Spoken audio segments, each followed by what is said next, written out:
Voilà, Inès Mpo, bonjour. Bonjour Steve, bonjour aux téléspectateurs. Alors donc, cette vie de femme, c'est le titre de notre chronique. Vous nous présentez la vie d'une femme ou une vie de femme. Une vie de femme, exactement. Aujourd'hui, vie de femme, ce sera pour vous raconter une histoire, celle de Anne-Marie. Une histoire qui, je dirais, retrace, vous le verrez tout à l'heure, toutes les thématiques que nous avons eu à aborder dans cette chronique, toutes les thématiques ayant trait en fait en rapport avec la jeune fille, en parlant des grossesses précoces, la déperdition scolaire, l'autonomisation des femmes. Récemment encore, nous avons parlé de la maternité et de ses intrigues, la planification familiale. Je vous prierai de regarder bien sûr la tragédie de Anne-Marie et d'imaginer un peu son avenir. À qui la faute? À Anne-Marie ou à ses parents?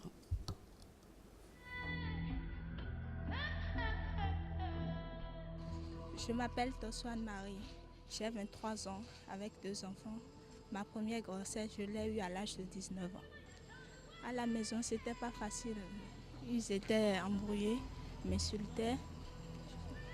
Pourtant, je me disais que ça va aller, que je vais faire l'effort d'avoir mon premier enfant et puis je vais continuer avec mon niveau d'études. Vous voulez marcher avec moi? Venez.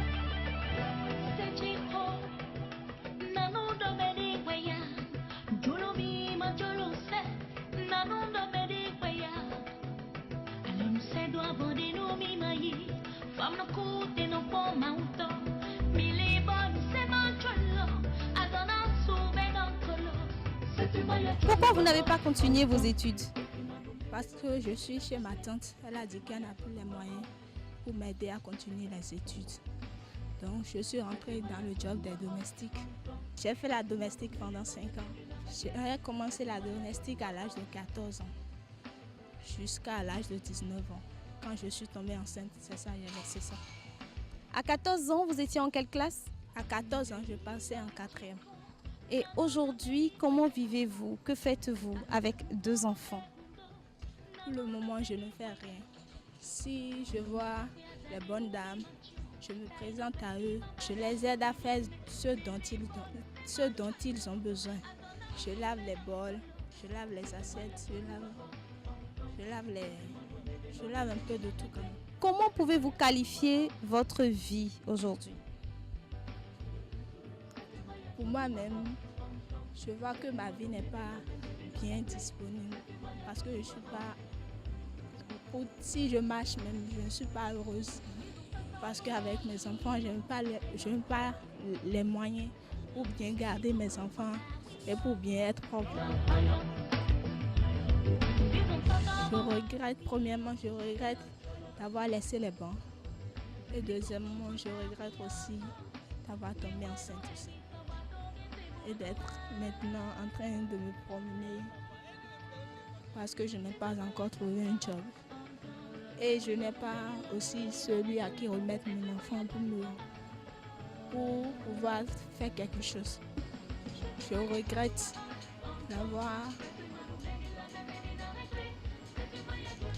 d'être à cet état et d'être à cette étape parce que tout à l'heure même, sans vous mentir, je viens de voir l'un de mes messieurs tout à l'heure là et il me disait mais tu es tombé malade? Je lui ai dit non, j'ai juste maigri. Il a dit que c'est pas normal, que j'ai fait quoi de mes études, que j'ai laissé les bancs, que j'ai pas suivi une formation. Il a dit non. Il a dit que donc j'ai préféré faire des enfants seulement. Et je lui ai dit non. Il a dit, et tu fais quoi maintenant? Je lui ai dit pour le moment rien. Je vois vous avez les yeux qui larmoient. Je suis vraiment désolée pour ce qui vous arrive. Que font vos parents? Que disent-ils de vous aujourd'hui?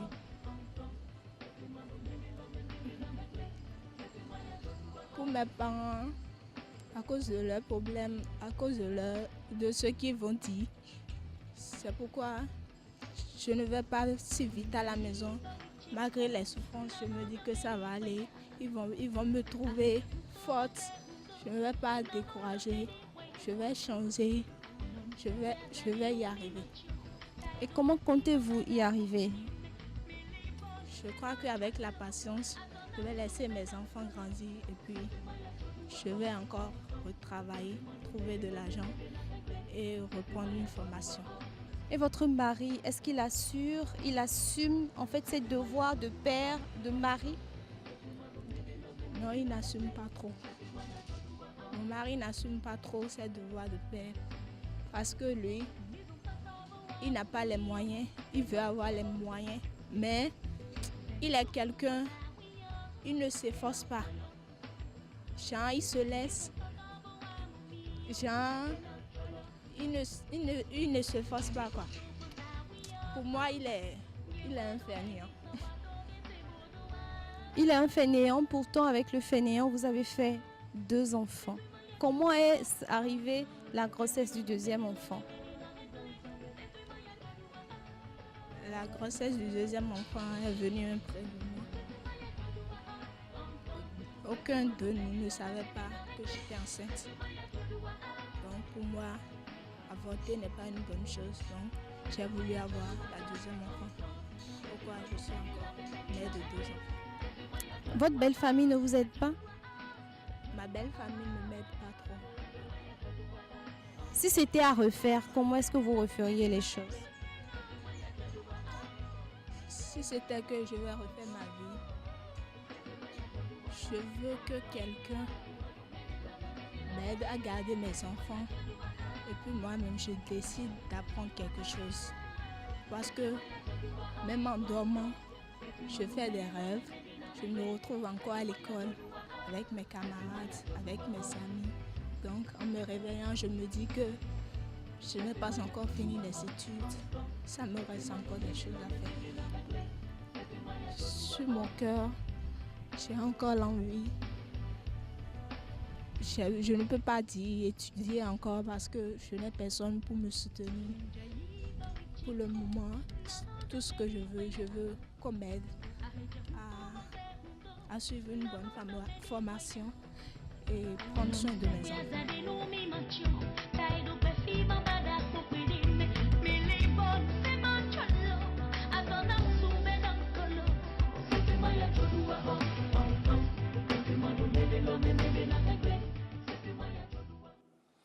Mais c'est quelque chose. Hein. Voilà. Ça, je vais passer cela de tout commentaire et laisser chacun à son niveau réfléchir par rapport à cela. Tout à fait. Merci beaucoup. C'était donc la chronique Vie de femme. Et dans la chronique Vie de femme, c'était 7 vies de femmes. Mais madame, n'ayez pas de regrets. Dieu vous a donné 2 beaux enfants. Vous ne savez pas si parmi vos enfants, c'est dans ça qu'il y aura peut-être le président de la République, une femme qui sera ministre. Personne ne sait.